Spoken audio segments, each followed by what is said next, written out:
Le seul moteur est un B15D2 de 1,5 litres, 106 chevaux, bien connu chez Nexia et Gentra. S'ensuit ni huile, ce qui est rare de nos jours. Bloc en fonte, injection distribuée, pas de compensateurs hydrauliques ni de déphaseur, E92 est acceptable. La chaîne de distribution dure entre 150 et 200 000 km. Le joint d'huile du vilebrequin avant et le couvercle de soupape fuit lorsque le système de ventilation du carter est obstrué. La vitesse flottante est généralement causée par un accélérateur sale. Aucun autre point faible n'a été identifié. La ressource promise de 350 000 km est définitivement sous-estimée. S'il est bien géré, le moteur est capable d'en parcourir plus de 500. La révision est fournie et relativement simple. La boîte de vitesse mécanique à 5 vitesses d'essai est fiable et durable. Les 2/3 des Cobalt ont été vendus avec. Il est considéré comme sans entretien, mais changer l'huile tous les 60 000 à 80 000 km est très souhaitable et ralentira certainement l'usure. L'ensemble d'embrayage peut supporter 100 000 km. Il y a un certain nombre de questions sur la 6T30 automatique à 6 vitesses. Il est sujet à la surchauffe. Vous pouvez installer un radiateur supplémentaire, le ressort ondulé se brise et les bagues s'usent rapidement.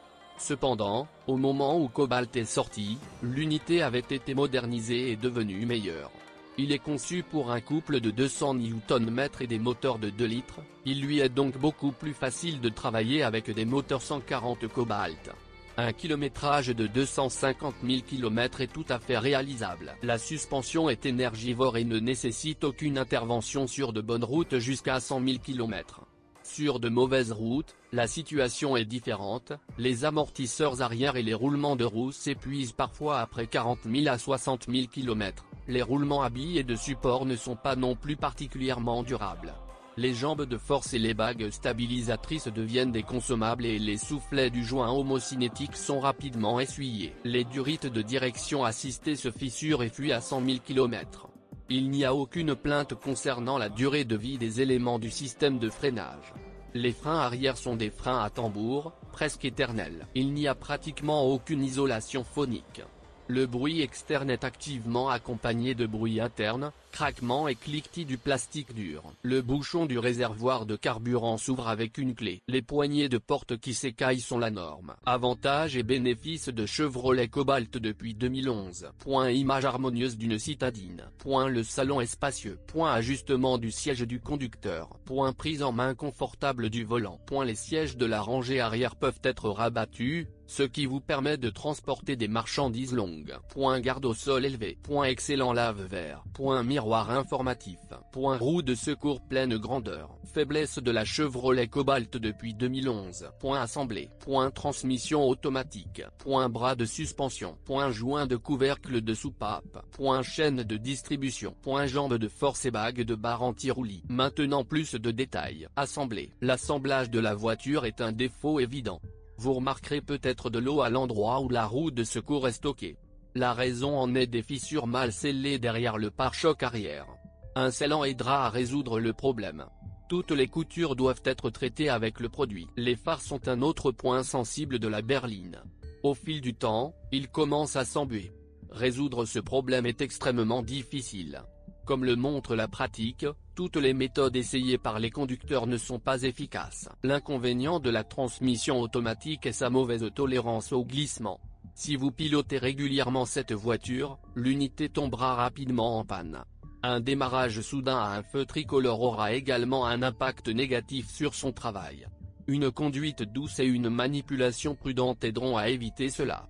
De nombreux conducteurs recommandent de réchauffer la transmission. Surtout pendant la saison froide. Solénoïde de transmission automatique. Ce problème peut également se retrouver sur de nombreuses voitures Chevrolet Cobalt.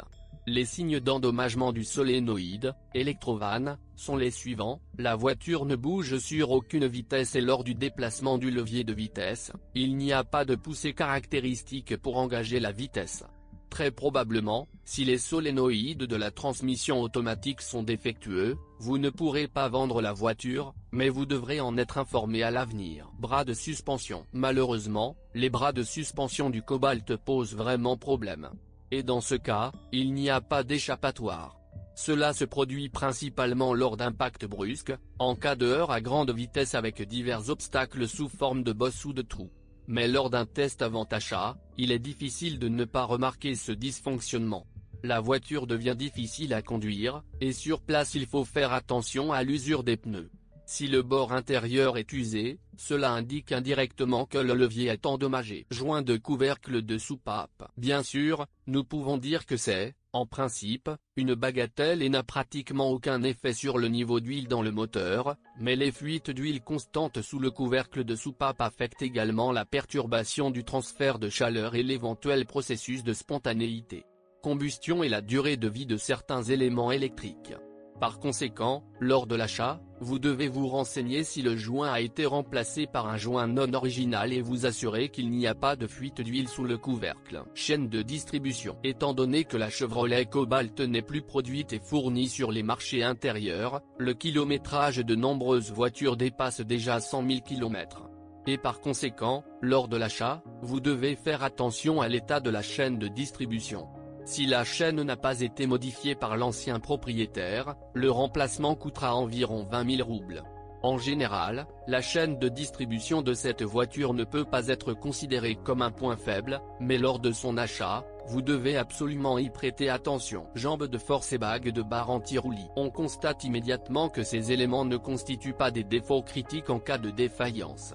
De plus, leur remplacement n'est pas une opération si coûteuse et, de plus, les jambes de force et les bagues stabilisatrices sont des consommables. Ces éléments peuvent être qualifiés de points faibles en raison de leur usure rapide.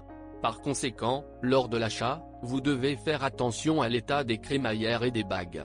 Il peut être déterminé indirectement, à la fois lors de la conduite par les coups caractéristiques de la suspension, et sur place lors du balancement de la voiture sur les côtés. Inconvénient de la Chevrolet Cobalt de deuxième génération. Point augmentation de la consommation de carburant. Point grillon en cabine. Point embuage fréquent des phares. Point mauvaise qualité du traitement des coutures à la jonction du coffre et du pare-choc arrière, infiltration d'eau. Point moteur faible. Point suspension rigide. Point plastique de mauvaise qualité à l'intérieur. Point coûteux à entretenir. Conclusion. En conclusion, nous pouvons dire et rappeler que chaque voiture présente des pannes et des défauts fréquents.